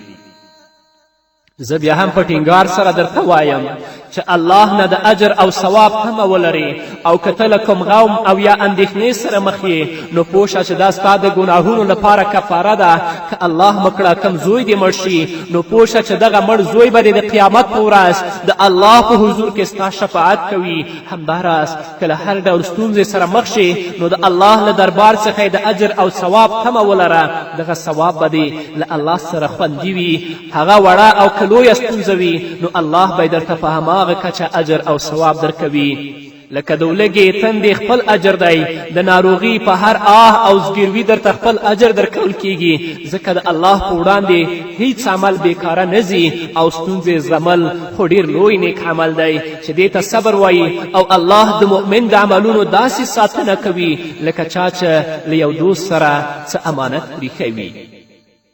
او کم مشکل که درته مخ کیږي نو الله ته ودرېږه مونځ وکړه الله به دې مشکل لرې کي په لمانځه سینه پراخیږي او له اندېښنو نه خوندي کیږي فخذ ما آتیتک وکن من الشاکرین څه چې الله درکړي دي په هغې باندې شکر ادا کړه او تل لپاره الله ته منقاده اوسه نور به واورو قدرمنو اورېدونکو خو د یوې دمې نه وروسته ټکری میرا ته پاتې له ملالې زرغونې دی ټکری میرا ته پاتې له ملالې زرغونې دی نن ګناي زلیږي پر پلو کتار کتار افغان مسلمان یم ټیکری می افتخار افغان مسلمان یم ټیکری می افتخار پوپت کې لوی شوی یم پوپت کې می روزګار افغان مسلمان یم ټیکری می افتخار افغان مسلمان یم ټیکری می افتخار همت مل ځوانانو د جهان سره سیالي کړي همت مل ځوانانو د جهان سره سیالي کړي زدین وطن ساتم روح او تن می ور نظر افغان مسلمان یم ټیکری می افتخار افغان مسلمان یم ټیکری می افتخار پوپت کې لوی شوی یم پوپت کې می روزګار افغان مسلمان یم ټیکری می افتخار افغان مسلمان یم ټیکری می افتخار. قدرمنو اوریدونکو بیا هم زموږ سلامونه او نیکې هیلې ومنئ. کم نعمتونه چې الله رب العزت تا ته درکړي دي هغه له یاده مه باسه. که ته سهار روغه جوړه له خوبه راپاڅې نو شکر پې وکړه ځکه په زرګونو مصیبت ځپلو ښځو هم دغه شپه سبا کړې خو تا په خواږه خوب او هغوی په زګیرو همداراز په زرګونو خوارو بېوزلو او نیستمنو به هم د ننني سهار وړانګې لیدلې وي خو دغه ورځ به هم د یوې مړۍ ډوډۍ په ترلاسه کولو پسې لالهانده تیره شي سره له دې چې د تا سره د حلالو او غوره خوړو څه کمای نشته نو الله ته متوجه شه د الله شکر ادا کړه. همداراز څومره داسې ښځې به وي چې په زندان کې شپې ورځې تیروي او ته د خپلواک ژوند خاوند دی. څومره به داسې ښځې وي چې لا تر اوسه یې له سترګو اوښکې وچې نه دي او په سرو سترګو ژاړي. د څومره میندو زړونه به په خپلو بچیو پسې کړېږي او څومره بچي به خپلو میندو پسې جاړي خو ستا پر شونډو غوړېدلې مسکا آیا ستا لپاره د شکر ځای نه دی؟ الله ته نه متوجه کیږي د الله په نعمتونو شکر نه وباسي؟ کله په دې اړه په خپل ګریوان کې لږ سوچ وکړه چې الله پر تا څومره لورېدلی ځکه شتمني بچي ښکلا روغ بدن په خپل هیواد کې د اوسېدل چې له مسافري او کډوالي خلاصه یې رڼا اوبه هوا غوره خواړه او داسې نورې بې شمېره پیرزوینې یې در باندې کړي دي نو له دې امله پکار ده چې ته ځان تر ټولو نیکمرغه وګڼې په خوښي او د مسکا په بدرګه د ژوند تیرولو هوډ وکړې او تل لپاره دا کوشش کوه چې فقیر او مسکین سره مرسته وکړې د یوې روپۍ په بدل کې د فقیر دعا او د مسکین مینه واخله. که د الله پر ویش خوښه شي نو ته د نړۍ شتمنه ښځه کیدی شي او د نړۍ نیکمرغه ښځه جوړېدلی شي. او که موږ د الله رب العزت شکر ادا نه کړو کومه نعمتونه چې الله موږ ته راکړي په هغو باندې سترګې پټې کړو نو د نړۍ نیکمرغه ښځه کهله هم تاسو بیا نشئ جوړېدلی. د الله په ورکړه او د الله په تقدیر باندې راضي اوسه. ستا لپاره چې څومره ژوند لیکل شوی هماغه د خوښیو قناعت او د سکون ژوند دی خو حرص او تمه نه یوازې ستاسې ژوند بلکې ستاسې روغتیا عافیت او ښکلا زیانمنوي. نو له دې امله پکار ده چې د الله خوښي په لټون کې اوسئ پر هغه څه قناعت وکړئ چې په لاس کې مو دي پر تقدیر ایمان او له راتلونکي ښې هیلې ولرئ. تاسې باید د شهدو د مچیو په څیر شئ لکه چې هغه ښه شیان خوري او ښه پیدا کوي که پر ګل کینی نو ګل نه ماتوي بلکې خپله غذا ترې خوري په خوند کینی او له خوند سره الود کوي او الوزي. همداراز تاسو الله ته متوجه شئ د الله رب العزت نه د خپلو ګناهونو بخښنه وغواړئ الله ته توبه وکړئ ځکه الله له تایبینو سره مینه کوي ځکه توبه کوونکي الله ته رجوع کوي نو تاسې هم خپلې ګیلې هماغه ذات ته وړاندې کړئ. او کومه مشکل او کومه ستونزه چې په تاسو باندې راځي د هغه حل د الله نه وغواړئ ځکه یوازې الله دی چې ستاسو ستونزې در حل کوي. او کله چې تاسو د مصیبت نه خلاص کړئ نو د الله شکر ادا کړئ لکه چې الله فرمایي وقالوا الحمد لله الذي اذهب عنا الحزن. او دوی به وایي چې شکر دی د هغه الله چې له موږ نه یې غم لرې که. او په خپل ژوند کې ګرانو خویندو لوړ همت او اوچتې حوصلې ولرئ. په لوړ همت د غره تر لوړو څوکو وخیژئ او په دې لړ کې تل هڅاندې اوسئ، ځکه چې ژوند له تاسې سره د څو لحظو لپاره امانت دی. په دغه څو لحظو کې ترې ډیر کار واخلئ. په صبر او هلو ځلو کې د میږیانو پلیونه شئ، لکه چې هغوی تل په هلو ځلو بوخت وي، نو تاسې هم له وزګارتیا نه ډډه وکړئ، ځکه وزګارتیا پر لټي او نیستي سربیره ډول ډول ناروغي رازیږوي. همداراز که کله له تاسې نه الله مکړه څه ګناه وشي نو له واره ترې توبه وباسئ. قرآن مجید په یاد زده کړئ، که درنه هیر شي بیا یې یاد کړئ، که درنه هیر شي بیا یې یاد کړئ. لنډه دا چې د ناکامي په انګیرلو همت مه بایلئ او ژوند د بدن په څیر دی، لکه چې په عملیاتو سره بدن ښکلی کیدی شي نو همداسې ژوند هم ښکلی او په زړه پورې کیدی شي. او پر دې سربیره ژوند د کور په څیر دی، لکه ړنګ شوی کور چې بیرته له سره رغیدی شي نو همداسې ژوند هم تر خرابېدو وروسته بیرته ښه کیدی شي او ترخه پر خوږو بدلیدلی شي. زه یو ځل بیا تاسې د ناکامي له امله له همت بایللو ژغورم. پام چې په هیڅ صورت همت ونه بایلي او له خپلو مغزونو د ستونزو، اندېښنو او ناروغیو اټکلونه لرې کړي، ځکه چې الله رب العزت فرمایي وعلى الله فتوکلوا ان کنتم مؤمنین. پر الله ډاډه اوسئ، په الله توکل وکړئ که تاسې مؤمنان یئ. په هر حالت کې چې ژوند کې ګناه پرېږده، ځکه ګناه پرېښودل جهاد دی او په ګناه کلک پاتې کېدل د جهاد ضد دي. نو که تا ګناه پرېښودله الله ته منقاده شوې نو الله څه وایي وبشر المؤمنین. ای پیغمبره کومو خلکو چې پر دې کتاب ایمان راوړه الله ته منقاد شول نو هغوی ته زیری ورکړه چې د هغوی لپاره جنت دی. که ته مؤمنه او با ایمانه په خراب او په کنډوالو کور کې ژوند کې، دا تا لپاره ډیر غوره دی د هغه ماڼیو نه چې هلته په کبر او غرور سره ژوند تیریږي. که یوه ښځه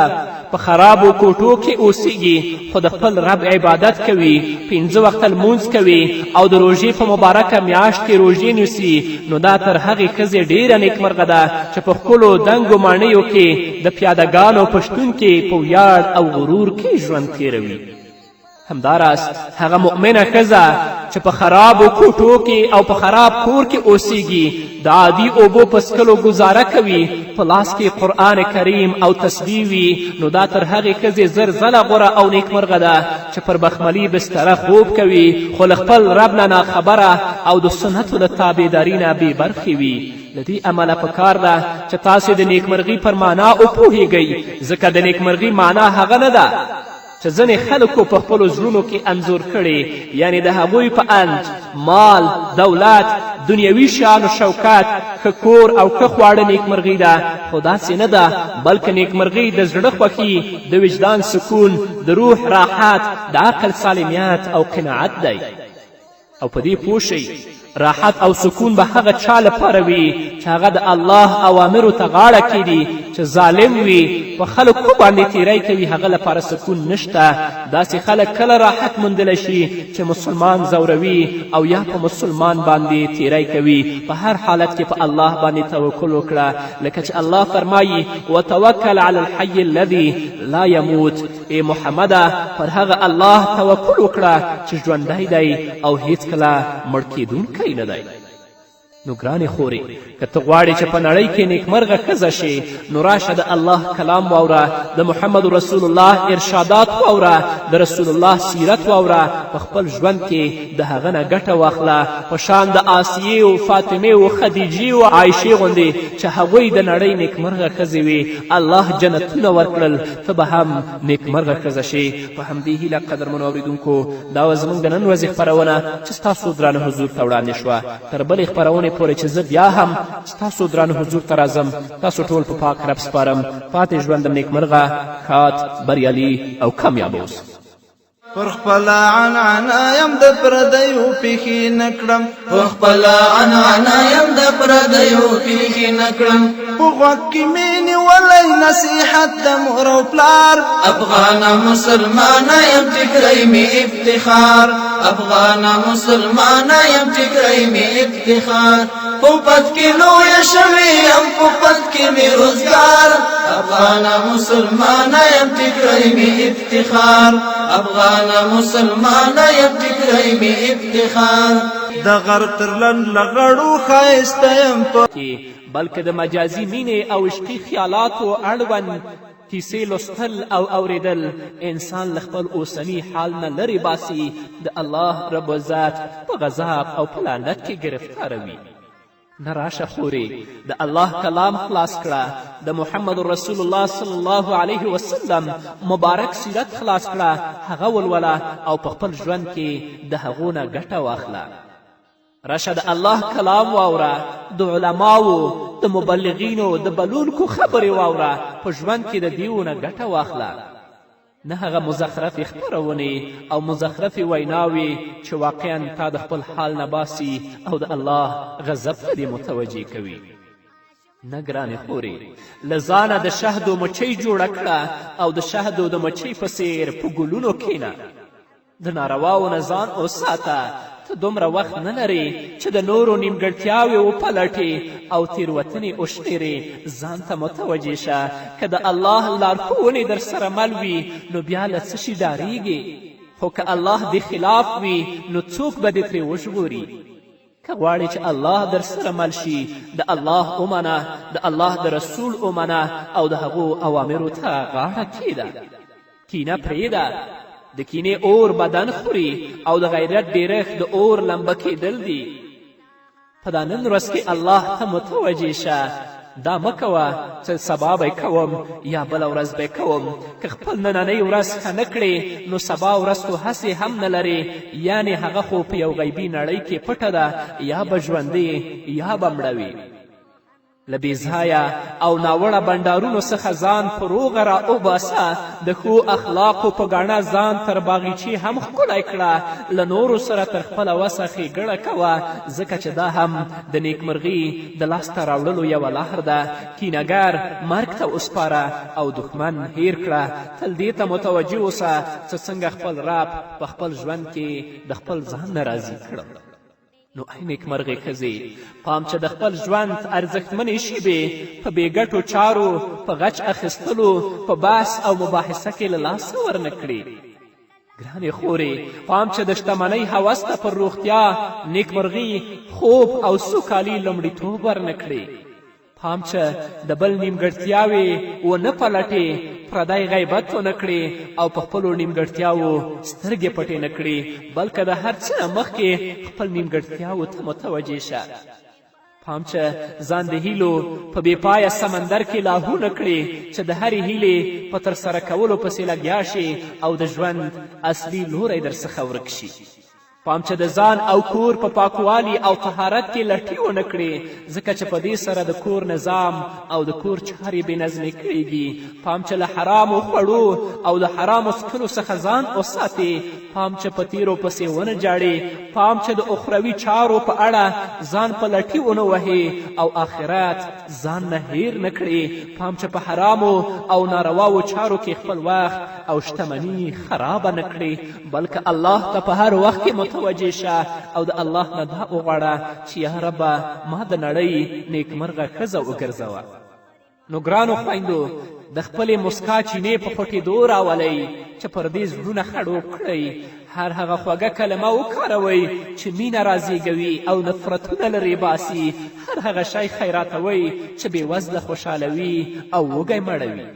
دا نه چې په کور کې تل لپاره په نفرت، په غضب او په غصه کې ژوند تیروئ چې هم دنیا خرابه او هم آخرت خراب. له قرآن کریم سره تړاو ولرئ، په ځیرتیا او خشوع سره تلاوت کوئ، توبه او استغفار خپله دنده وګرځوئ.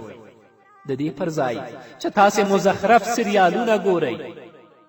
فاسده برنامې اورئ، نه د قرآن کریم تلاوت وکړئ. په دې به الله رب العزت تاسو د نړۍ نیکمرغه ښځې وګرځوي. ګرانو خویندو دعاګانې او ذکرونه ډیر کوئ بیا بیا دعا غواړئ او د خپلې توبې پخلی کوئ خپل بچي په دین وروزئ د سنتو پلیون یې کړئ او تل ورته ګټور نصیحتونه کوئ له هغې ښځې سره ناسته او ولاړه او دوستي کوئ چې له الله څخه ویریږي له دین سره مینه لري او ټولنیز ارزښتونه په پام کې نیسي د مور و پلار منل د خپلوي پامنیوي له ګاونډیانو سره ښه راشه درشه د یتیم کفالت د خاون اطاعت او هر ګټور کتاب مطالعه کړئ تر څو چې الله تاسو د نړۍ نیکمرغه ښځه وګرځوي نو آفرین په هر هغه ښځه چې د لمانځه پابنده وي آفرین پر هر هغه ښځه چې پرده کوي خپل پت او عزت ساتي آفرین پر هر هغه ښځه چې د دینی علم په ګاڼه سینګار او عقلمنه وي آفرین پر هر هغه ښځه چې وفاداره ایمانداره او صدقه کوونکې وي آفرین پر هر هغه ښځه چې د الله ذکر شکر او د دین په خپراوي کې کارنده ونډه اخلي آفرین پر هر هغه ښځه چې د آسیې مریم او خدیجې رضی الله عنهن پلیونې وي آفرین په هر هغه ښځه چې خپل بچي زړور مجاهدین روزي آفرین په هر هغه ښځه چې ټولنیز ارزښتونه پالي آفرین په هر هغه ښځه چې د الله پر دین غیرت کوي او له بدیو ځان لرې ساتي نو که تاسو ګرانو خویندو د الله په دین غیرت وکړئ او له بدیو ځان وساتئ الله ته منقاد شئ تاسو به په نړۍ کې نیکمرغه ښځې وګرځئ او ټول به درته دعاګانې کوي دا څو خپرونې چې تاسو ته وړاندې کیږي ضرور دا واورئ ځکه چې په دې خپرونو کې ریښتینې خبرې حکیمانه اصول ډېرې اغیزناکې خبرې ښه فکر او پخې تجربې تاسو ته وړاندې کیږي دا خپرونې واوره چې غمونه او اندېښنې دې لرې شي د فکر لوری دې روښانه شي عقل دې له ناوړه خیالونو پاک شي د دې خپرونو اوریدل به تاسې د شیرازه شنو باغونو په لور روان کړي او د نیکمرغي خوټېدلې چینې به ووینئ هیله من یم چې دا خپرونې په مینه سره واورئ او د الله رب العزت نه هیله لرم چې زموږ دا ناچیزه هڅې په خپل دربار کې قبولې کړي په خپل ژوند کې مه ناهیلې کیږه بلکې تل لپاره الله ته د تضرع او د عاجزي لاسونه پورته کوه دا له یاده مه باسه چې ستا رب بخښونکی او توبه قبلوونکی دی پر بېوزلو شفقت کوه چې نیکمرغه شي اړ کس ته خیرات ورکوه چې روغتیا ومومې له چا سره کینه او دښمني مه کوه چې په عافیت سره اوسې ښه ګمان لره ځکه الله در سره مل دی ملایک ستا لپاره د بښنې دعاګانې غواړي او جنت دې د ورتلو لارې څاري پر الله ښه ګمان کوه خپلې اوښکې پاکې کړه او د الله درکړلي نعمتونه را په زړه کړه نو له غمونو او اندېښنو به خلاصه شي داسې فکر مه کوه چې ګوندې چا به دا دنیا شل کړې وي ځکه چې په نړۍ کې داسې څوک نه دی تیر شوی چې ټول ارمانونه یې ترسره شوي وي له کومې ستونزې او اندېښنې سره دې مخ شوی نه وي د خرما د ونې په څیر لوړ همت ولره لکه چې د خرما ونه دنګه او له هرې چټلي نه لوړه ده چې څوک یې په تیږه ولي نو هغه ورته خپلې میوې راتویوي حوصله پیدا کړئ ګرانو خویندو لوړ همت پیدا کړئ د الله اوامرو د الله احکامو ته غاړه کیدئ چې په نړۍ کې نیکمرغه ښځې وګرځئ ګرانې خورې آیا تا کله اورېدلي دي چې په خفه کېدو په غم او په ژړا باندې ورک شوی شی پیدا شي او یا په غمجن کېدو کومه تیروتنه سمه شوې وي نو بیا ته ولې اندېښمنه او غمجنه یې ولې جاړې الله ته متوجه شه د مصیبتونو او فتنو انتظار مه کوه بلکې د امن سلامتیا او عافیت انتظار کوه د خپلې سینې د غچ اور په بښنه ووژنه او داس غسل خوشبو او مسواک د هر مصیبت او د هرې اندېښنې دوا ده نه ګرانې خورې الله ته متوجه شه ناوړه کارونه همدا اوس پرېږده او د الله اوامرو او احکامو ته ځان منقاد کړه بس په دا نن ورځ کې کوشش وکړه چې الله د ځان نه راضي کړې شاعر څه وایي چې تیر شي هیر شي او راتلونکی په یو غیبي نړۍ کې پټ دی او ستا په لاس کې یوازې اوسنی وخت دی. په اوسني وخت کې الله د ځان نه راضي که. تاسې نه ګورئ چې څنګه په قرآن کریم او حدیثونو کې الله رب العزت او د هغه پیغمبر د فرعون ښځه آسیه بیبي ستایلې، لکه چې الله رب العزت فرمایي وضرب الله مثلا للذین آمنوا امرأة فرعون اذ قالت رب ابن لي عندك بيتا في الجنة ونجني من فرعون وعمله ونجني من القوم الظالمين. د مؤمنانو په اړه الله د فرعون د ښځې مثال وړاندې کوي کله چې هغې دعا وکړه چې ای زما ربه زما لپاره له خپل ځان سره په جنت کې یو کور جوړ کړه او ما د فرعون او د هغه له عمل نه وژغوره او له ظالم قوم نه خلاصون راکړه. لږ ورته ځیر شئ چې الله څنګه د یوې مسلمانې ښځې لپاره د آسیې بیلګه وړاندې کړې او دا د هر هغې ښځې لپاره غوره نمونه ده چې په سمه لار تلل غواړي. آسیه بیبي څومره عقلمنه وه چې ځان یې الله ته نږدې که او د فرعون کافر له اطاعت نه ځان ډډې ته کړی و. د دنګو ماڼیو ژوندون یې د الله پر نږدېوالي قربان که او د دنیوي شان و شوکت په مقابله کې د جنت هغه ماڼۍ خوښې کړې چې لاندې ترې نهرونه بهیږي. نو تاسو هم ګرانو خویندو د دنیا په لذاتو او په خواهشاتو باندې مه دوکه کیږئ. همدا اوس الله ته متوجه شئ، ځان د آسیې غوندې د نړۍ نیکمرغه ښځې وګرځوئ. په رښتیا چې آسیه بیبي له الله سره د ډیر عظمت لرونکې ښځه وه چې د فرعون په څیر ظالم او کافر پاچا په مخ کې د حق کلمه وویله او په دې لاره کې بلا ستونزې وګاللې ان تر دې چې شهیده شوه. خو الله تر قیامته پورې د ښځو لپاره نمونه وګرځوله، په قرآن کریم کې وستایله او د هغې پر عملونو الله خپله خوښي څرګنده کړه او د فرعون سپکاوی بیان که. که د تیز طوفان پر مهال ته په یو خلاص میدان کې هم یې نو د الله نه تمه ولره، ځکه الله وایي ان مع العسر یسرا، بېشکه له سختي سره پراختیا او آساني هم شته دی. خو له بده مرغه په نن ورځ کې زموږ ګڼ شمېر خویندې د الله له دین نه توسله خبرې نه دي، نه خپلو اخلاقو ته متوجه دي چې زما اخلاق څنګه دي، نه خپل جامې ته متوجه دي چې آیا کومه جامه ما اغوستې په دې باندې الله خوشحاله دی که الله خفه دی، یا کوم عادات و اخلاق چې په کورنۍ کې له مور و پلار خاوند او اولاد سره لرم آیا دا اسلامي دي کړی دي، په دې باندې الله خوشحاله دی که الله خفه دی. نه راشئ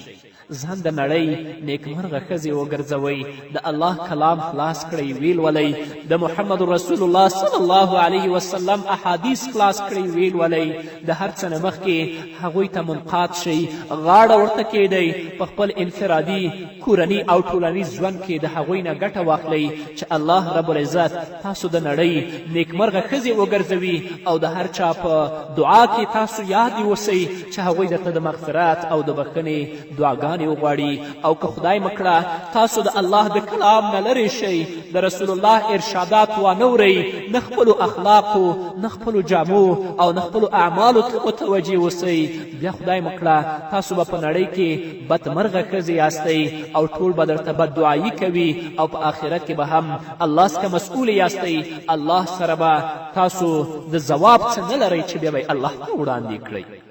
نور به واورو قدرمنو اوریدونکو، خو هغه هم د یوې دمې نه وروسته بیا هم زموږ سلامونه او نیکې هیلې ومنئ.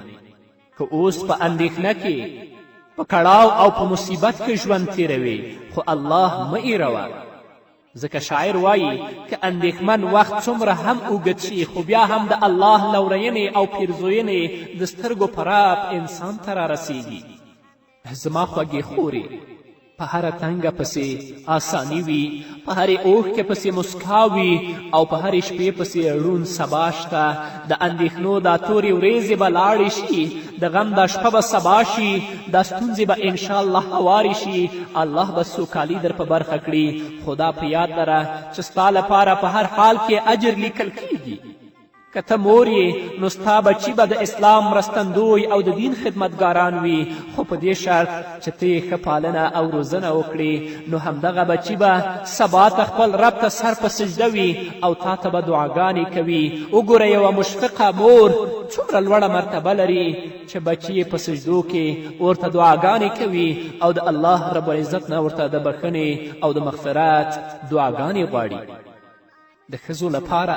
یوازې همدا ویاړ بس دی چې د رسول الله صلی الله علیه وسلم مور بیبي هم یوه ښځه وه چې ټول انسانیت ته یې د محمد رسول الله صلی الله علیه وسلم په څیر یو لارښود ډالۍ که. ته دا وړتیا لرې چې نورې ښځې هم اسلام ته راوبولې او د دین دعوتګره شي. ته کولی شې چې نورې ښځې هم د اسلام پر سپېڅلي لارې روانې کړې، ځکه ښځه که په خپل سیرت او نیکو چارو ولاړه اوسي نو هغه لوړ کارونه ترسره کولی شي چې لوی لوی ویناوال یې په منبرونو نشي کولی. څومره به داسې ښځې وي چې په یو کور کلي کې وخت تیر کړی او د چم او ګاونډ ټولې ښځې د پردې پاکلمني او ښکلي سیرت مثالونه بیانوي چې د نورو ښځو لپاره غوره بیلګه وګرځي. ټولې غوټۍ به ګل شي، اندېښنې به له منځه لاړې شي، سوکالي به راشي، ځکه الله وایي سیجعل الله بعد عسر یسرا. لرې نه ده چې الله رب العزت تر تنګلاسي وروسته پراخي هم ور په برخه کړي، خو په دې شرط که زموږ خویندې الله ته متوجه شي، د الله رب العزت احکامو ته غاړه کیدي، نو په نړۍ کې به تر ټولو نیکمرغه ښځې وګرځي. ته خلک د الله دین ته رابله، خپله هم د الله اوامرو او احکامو ته غاړه کیده. که تا ته کومه ستونزې رسیږي ګرانې خورې الله به اجر درکوي. که ته د الله په لار کې د مجاهدې په لړ کې له کومې ستونزې سره مخ شې نو انشاء الله چې هغه به ستا د ګناهونو لپاره کفاره شي. زه تاسې ته د محمد رسول الله صلی الله علیه وسلم له مبارکې خولې زیری درکوم. رسول الله فرمایي که ښځه د خپل رب اطاعت وکړي، 5 وخته لمونځ وکړي او خپله لمن پاکه وساتي نو الله به یې جنت ته ننباسي. دا ټولې خبرې د هغو ښځو لپاره بیخي آسانې دي چاته چې الله د دې چارو توفیق ورکړی. نو تاسې هم له الله څخه د نیکو چارو توفیق وغواړئ او دا اوچتې رتبې راخپلې کړئ چې الله در باندې ولورېږي، د دنیا او آخرت نیکمرغي مو په برخه شي او په هغه ځای ودرېږئ چې د اسلام مقدس دین درته د ودرېدو امر کوي. د قرآن او سنتو پر حکمونو عمل کوئ، ځکه چې ته یو مسلمانه ښځه یې او دا ستا لپاره د ویاړ ځای دی. ته نه ګورې چې څومره ښځې داسې دي چې په کفري سیمو کې زیږېدلې دي چې په ښه او بدو پوه شوي نو یا عیسوي شوي یا یهودي شوي او یا نورو دینونو ته اوښتي دي. او پر دې برسیره داسې ولسونه هم شته دی چې د دین پر وړاندې په مخالفت کې ولاړ وي، خو الله ته مسلمانه پیدا کړي او د محمد رسول الله صلی الله علیه وسلم د امتي کېدو په ویاړ یې ویاړلې. د رسول الله د سپېڅلو بیبیانو پر نقش و قدم د تلو لار یې درښودلې او ته ډېره نیکمرغه یې چې الله د 5 لمنځونو وس در بخلی او ته له دې پلوه هم نیکمرغه یې چې د رمضان میاشتې فرضي روژې نیسې، د بیت الله حج او پرده کوي. او ستا تر ټولو لویه نیکمرغي دا ده چې الله دې په ربوبیت منلی او محمد رسول الله صلی الله علیه وسلم دې وروستی پیغمبر منلی. ستا سره زر ستا دین دی، ستا ګاڼه ستا اخلاق دی او شتمني دې ادب او شرافت دی. حسبنا الله و نعم الوکیل. زموږ لپاره الله کافي دی او هماغه ډېر ښه کار جوړونکی دی. نو الله دې موږ ته او زموږ خویندو ته د نیکې لارې هدایت وکړي. که نن خوشحاله نه یې نو ستا غم به هم همیشه وي. که خوښي تل نه وي نو په اندېښنو هم له لاسه وتلي شیان بیرته نه راستنیږي. ته به هله نیکمرغه شې که پر دې خبره دې سر خلاص شي چې په اسلام کې د مسلمانې ښځې مرتبه او په یو کفري هیواد کې د کافرې ښځې ارزښت وپېژنې چې هغه څه ارزښت لري. مسلمانه ښځه په یو اسلامي هیواد کې د ایمان خاونده وي، روژه نیسي، د تهجد لمونځ کوي، خیراتونه کوي، له ګاونډیانو سره ښېګړه او په خپلو بچو شفقت کوي. نو وګورئ چې داسې مسلمانه ښځه څومره نیکمرغه ده، ځکه په هر پل ورته اجر، ثواب، د الله خوښي او د سکون شتمنۍ ور په برخه کیږي. د دې برعکس په کفري هیوادونو کې له حقیقت نه ناخبرې نامسلمانې ښځې د یو څو ټکو په خاطر خپله حیا تر پښو لاندې کوي، سره له دې چې حیا د ښځې ښکلا او ګڼه ده، خو نامسلمانې ښځې له دې ارزښتونو سره د نااشنایي له امله ځای پر ځای نمایش او ځان ښودنه کوي. نو داسې ښځه په لوی لاس خپل ارزښت له لاسه ورکوي، ځکه چې عزت او شرافت نه لري. که ته دې دواړو طبقو ښځو ته ځیر شي نو پوه به شي چې هم ته نیکمرغه او د لوړې مرتبې خاوند دی. په دې اړه د قرآن کریم دې آیت ته متوجه شه. الله وایي ولا تهنوا ولا تحزنوا وانتم الاعلون ان کنتم مؤمنین. بې زړه کیږئ مه، اندېښمن کیږئ مه، همدا تاسې لاسبر یاست که تاسې مؤمنان اوسئ. د هر انسان ژوند تیریږي، هغه که په خپلو او دنګو ماڼیو کې وي او که په خرابو کوټو کې، خو د پام وړ خبره دا ده چې په دوی کې به نیکمرغه څوک وي. الله ربي لا اشرک به شیئا. الله زما رب دی او زه د خپل رب سره هیڅ شریک نه جوړوم. نو دا ووایه خورې الله ته متوجه شه، د الله رب العزت نه د خپلو ګناهونو بخښنه وغواړه. هیله ده چې الله رب العزت به درته بخښنه وکړي او د نړۍ نیکمرغه ښځه به دې وګرځوي. په همدې هیله قدرمنو اوریدونکو، دا وه زموږ د نن ورځې خپرونه چې ستاسو درانه حضور ته وړاندې شوه. تر بلې خپرونې پورې چې زه بیا هم ستاسو درانه حضور ته راځم، تاسو ټول په پاک رب سپارم. پاتې ژوند د نیکمرغه، ښاد، بریالي او کامیابه اوسئ.